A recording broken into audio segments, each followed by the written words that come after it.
Hello everyone, good morning সবাইকে। আশা করছি তোমরা সবাই খুব ভালো আছো, যে যেখান থেকে আমার ভিডিও দেখছো সুস্থ আছো। তো দেখো, আজকে ভিডিওটা আমি শুরু করেছি সকাল থেকেই। সকালে উঠে তো সমস্ত বাসি কাজ মাই করে, মানে আমার শাশুড়ি মাই করে। আমি খুব কম দিনই কাজ করি, মানে আমার উঠতে লেট হয়ে যায়। তো সেই কারণে মা আমার ওঠার আগে মা উঠে যায়, মা সমস্ত কাজ করে রাখে। তো মা সবার আগে উঠে আগে ফুলগুলো তুলে নেয়, ফুলগুলো তুলে তারপরে বাসি কাজগুলো করে আর কি। তো দেখতেই তো পাচ্ছ আমার পুজো দেওয়া হয়ে গেছে। আমি কিন্তু আজকে অনেক অনেক তাড়াতাড়ি পুজোটা দিয়ে দিলাম। তো আজকে আমি বেশ আগেই উঠেছিলাম। তো বাসি কাজগুলো মা কিছু করেছে, আমিও কিছু করেছি, মানে মা সমস্তটাই করেছে। আমি শুধু বাসনগুলো ধুয়েছি, বাসনগুলো ধুয়ে আমার ঠাকুর ঘরটা মুছে পুজো দিয়ে। তো দেখো, পুজো তো দিয়ে দিলাম, তোমাদের তো দেখিয়ে দিলাম পুজো দেওয়া আমার হয়ে গেছে। আর পুপু কিন্তু এখনও ঘুমোচ্ছে, ও এখনও ওঠেনি। তো তোমাদেরকে দেখাচ্ছি, ও এখনও ওঠেনি। তো এখন কি হয় বলো তো, উঠতে উঠতে না অনেকটা, মানে বেলা বেলা না, মানে সকাল হয়তো 6টা বাজে, কিন্তু সূর্য উঠে যায় তারও আগে, বোধহয় 5টার দিকে আমাদের এখানে, মানে আমরা তো গ্রামে থাকি, তো আমাদের এদিকে বোধহয় 5টার সময় সূর্যের আলো উঠে যায়, মানে পুরো পুরো স্পষ্টভাবে। আর 4:30টার সময় তো মানে ভোর হয় বোধহয়। আমি যদিও 4:30টার সময় এখনও পর্যন্ত একদিনও উঠে দেখিনি যে 4:30টার সময় কেমন হয়। তবে মা বলে 4:30টার সময় নাকি আলো আলো ফুটে যায় আর কি, মানে সমস্ত কিছু দেখা যায় 4:30টার সময়, সবটা মানে পুরো পরিষ্কার হয়ে যায়। তো 4:30টার সময় ভোর হয়ে যায় আর কি। তো দেখো, তোমাদের তো বললাম পুপু এখনও ঘুমোচ্ছে, ও ওঠেনি। তো ওর গায়ে একটা কাঁথা দিয়ে দিয়েছি, কারণ ভোরবেলার দিকটা একটু ঠান্ডা ঠান্ডা লাগে। তো সেই কারণে ওর গায়ে একটু কাঁথা দিয়ে দিই আমি। আর আমিও আজকে একটু কাঁথা গায়ে দিয়েছিলাম। তো রাতেবেলা একটু হাওয়া মতো হচ্ছিলো, মানে ঝড় মতো হচ্ছিলো, তো সেই কারণে। তো দেখো, আমি বলতে বলতে চা করে নিয়ে এসেছি, চাটা আমি করলাম। তো মাকেও দিলাম চা, আমিও নিয়ে বসে পড়েছি চা। তো চলো খেয়ে নিই। দেখো, চা খেয়ে কিন্তু রান্নাঘরে ঢুকে গেছি। আর আজকে হচ্ছে শাক ভাজা, এটা কিন্তু কুমড়ির শাক ভাজা হচ্ছে। আর ভাত করেছি, সাথে একটা আলু সিদ্ধ দিয়েছি পুপু সোনার জন্য, আর এই নিরামিষ তরকারিটা। আর আজকে আমাদের নিরামিষ খাওয়া শেষ হবে, মানে আজকের দিনটা আমরা নিরামিষ খেলে নিরামিষ পর্ব শেষ হয়ে যাবে। মানে আজকে তো 11 দিন চলছে। তো ওইদিকে শ্রাদ্ধের কাজ না হওয়া পর্যন্ত তো আর আমরা মাছ খেতে পারবো না। তো সেই কারণে আজকে আমরা নিরামিষ খেলে, মানে কালকের থেকে আমরা মাছ খেতে পারবো। তো যাই হোক, দেখো রান্না আমার হয়ে গেছে। বলতে বলতে দেখো আমি রান্নাবান্না সেরে বাসনও মেজে ফেলেছি, মানে বাসন মেজে ফেলেছি তোমাদের সাথে কথা বলতে বলতে। আর দেখো, জামা কাপড়গুলোও কিন্তু সব শুকিয়ে গেছে, মানে এত রোদ্দুরের তাপ। আর বেশ সুন্দর হাওয়াও দিচ্ছে, দেখো খুব সুন্দর হাওয়া দিচ্ছে। আমাদের বাড়িতে হাওয়া সবসময়ই লাগে প্রায়। তো দেখো, এখন কিন্তু বাজে মাত্র 9টা। আর 9টার মধ্যে আমার সমস্ত কাজ হয়ে গেছে, মানে রান্নাবান্না সমস্ত কিছুই হয়ে গেছে। তো এখনও বিছানাটা তোলা হয়নি, ওই ঘরে যাব। তো দেখো, বললাম না বিছানাটা তোলা হয়নি, মানে আমি উপর তো তোমাদের দেখালাম ঘুমিয়েছিল, তো সেই কারণে আমি আর এই ঘরে ঢুকিনি। ও উঠে ডাইরেক্ট, মানে ও উঠে বাইরে চলে গেছে।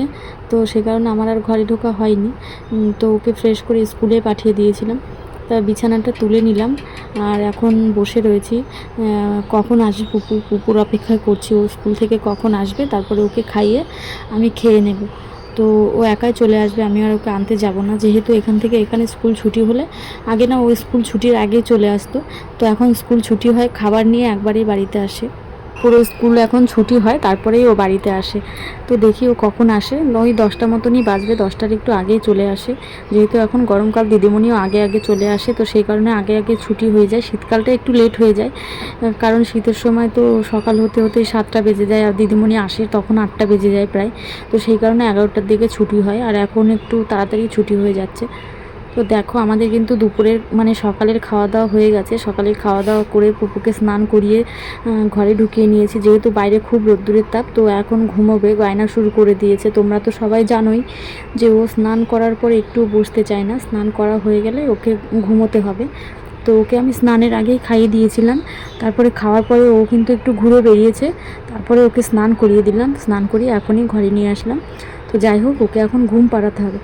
তো দেখো, ঘুম পাড়াবো ওকে এখনই। আর আমার কানটা তোমরা দেখে বুঝতে পারছো, কানটা কিন্তু বেশ ফুলে গেছে। আজকে নিয়ে 2 দিন হলো, মানে 3 দিন হলো। পেছনটা পুরো কেমন একটা হয়ে গেছে, মানে তো সেই কারণে ফুলে গেছে। আর কানে কিন্তু ব্যথাটা ছিল না, শুধু আগের দিন শুধু চুলকাচ্ছিল, কিন্তু এখন কিন্তু ব্যথা হচ্ছে, বেশ ভালোই ব্যথা হয়েছে। পুরো এই কানের গোড়া দিয়ে গাল টাল, মানে গলা পর্যন্ত ব্যথা চলে এসছে। তো ওই জন্য দেখি ওষুধ নেব। আমাদের এখানে একটা ডাক্তার আছে আর কি, বাড়িতেই আর কি, তো ওনার থেকে ওষুধ নেব। তো উনি আসবে সন্ধেবেলায় যখন, তখন ওনার থেকে ওষুধ নেব, যেহেতু গলা পর্যন্ত ব্যথাটা চলে এসছে, তো একটু ওষুধ না নিলে হবে না। তো যাই হোক, দেখো এখন কিন্তু বিকেলবেলা, মানে আমি গাটা ধুয়ে এসেছি, আর পুপু দেখো খেলে বেড়াচ্ছে এখানে। আর ওই বাসটা ধরে শুধু ঘুরবে, আর ঘুরে যখন দাঁড়িয়ে পড়ে না, মাথাটা ঘুরে যায়, তখনও মানে ইচ্ছে করে ঘুরবে এরকম করে। তারপরে যখন ওর মাথাটা ঘুরে যাবে, তখনও চুপ করে দাঁড়িয়ে থাকবে, কিন্তু মাটিতে পড়বে না, এরকম করে ঘুরে যাবে, এরকম করে ও অনেকগুলো পাক দেবে এরকম করে। তো যাই হোক, দেখো বিকেলবেলায় এখন পড়তে বসিয়েছি ওকে। ওর জামা প্যান্ট মানে ছাড়িয়ে দিলাম, গাটা মুছিয়ে দিলাম, আমিও গা ধুয়েছি আর ঘরটাও মুছে নিয়েছি। দেখো এখন প্রায় সন্ধে নেমে এসছে, মানে সন্ধে হবে ভাব। তো ওকে পড়তে বসিয়েছি, অনেকটা টাইমই হয়ে গেছে। তো এখন আমি সন্ধেটাও দিয়ে নেব। তো চলো, দেখো পুরো সন্ধেই লেগে গেছে। তো এখন সন্ধেটা দিয়ে নিই আগে, তারপরে আবার ওকে পড়তে বসাবো। মানে আগে একটু লিখিয়েছিলাম, এখন একটু পড়তে বসাবো। তো হাত ধরেই লেখানোটা শেখাচ্ছি আর কি, যদিও ধরতে দেয় না, তবুও অনেক বকাবকি করে তারপর লেখাটা শেখাতে হচ্ছে। তো দেখো সন্ধেটা দিয়ে নিই আগে, তারপরে তো আমি ওকে বলছিলাম তুমি এখানে বসো, তুমি এখানে বসে থাকো, তুমি পড়তে থাকো, আমি সন্ধেটা দিয়ে আসছি। তো ও বলছে না, আমিও যাব তোমার সাথে, আমি সন্ধে দেবো, আমি পুজো দেবো। সন্ধে বলছিল না, বলছিল আমি পুজো দেবো মা তোমার সাথে।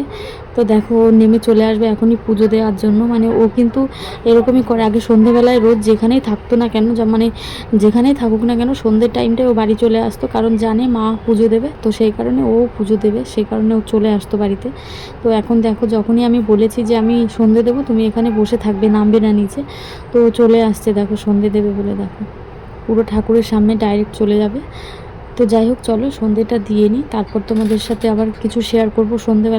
সন্ধেটা দিয়ে ওই ঘরে চলে যাব চা খেতে।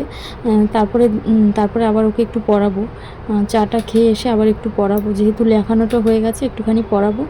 তো দেখো দরজা বন্ধ করে দিচ্ছে, আমি বলছি খুলে দাও, সন্ধেবেলায় দরজা বন্ধ করতে নেই। তারপরে আবার খুলে দেবো, দরজা বন্ধ করে দেয়, যেন যখন বাইরে আমি থাকি না, মাঝে মাঝে ও দরজাটা ভেতর থেকে বন্ধ করে দেয়, তো খুব ভয় লাগে, বারণ করলেও শোনে না আর কি। তো দেখো অনেক দিন পরে যেহেতু মানে সন্ধে দিচ্ছি আর কি, তো সেই কারণে একটু ধূপ ধরিয়ে দিয়েছি। যদিও সন্ধেবেলায় বেশিরভাগ টাইমটাই আমি ধূপই ধরাই, ধূপকাঠি খুব কমই ধরাই। তো শনি মঙ্গলবার করে আগে ধরাতাম, কিন্তু এখন রোজই প্রায় সন্ধেবেলায় ধূপ দিই, খুব কমই ধূপকাঠি দেওয়া হয়। সন্ধ্যের টাইমটায় ধূপ ধরালে আমার খুব ভালো লাগে, মানে মনে হয় যেন ধূপের গন্ধটা তো আমার খুবই ভালো লাগে। তো সারা বাড়ি আমি ভালো করে ধূপ দেখিয়ে দিয়েছি, আর ঘরটাও দেখো পুরো ধোয়া ধোয়া মতন হয়ে গেছে। তো চলো, সন্ধে তো দেওয়া হয়ে গেল, এখন দেখো চলে এসেছি এই ঘরে চা করতে, চাও বসিয়ে দিয়েছি, চাটাও প্রায় হয়ে গেছে। তো চা খাওয়ার মতন এখন কেউ নেই, শুধু আমি আর মা। তো চলো চাটা খেয়ে নিই, তারপর আবার দেখাচ্ছি কি করি কি না করি। চাটা খেয়ে এসে কিন্তু আমি একটু শুয়েছিলাম, কারণ বললাম না আমার কানের প্রচণ্ড ব্যথা করছে, তো সেই কারণে একটু শুয়েছিলাম। তো মা ডাকলো, উঠে খেলাম, পুপুকে খাওয়ালাম, খেয়ে দিয়ে, পুপু তো কারোর হাতে খায় না, তো সেই কারণে আর কি আমি উঠে খাইয়ে দিলাম। তো আমিও খেয়ে নিলাম, খেয়ে ঘরে চলে এসেছি, এখনই ঘুমিয়ে পড়বো, ভালো লাগছে না একদম, কানের ব্যথাটা পুরো ধরে গেছে এই সাইডটা। তো চলো ভিডিওটা এই পর্যন্তই রাখছি, টাটা, বাই বাই।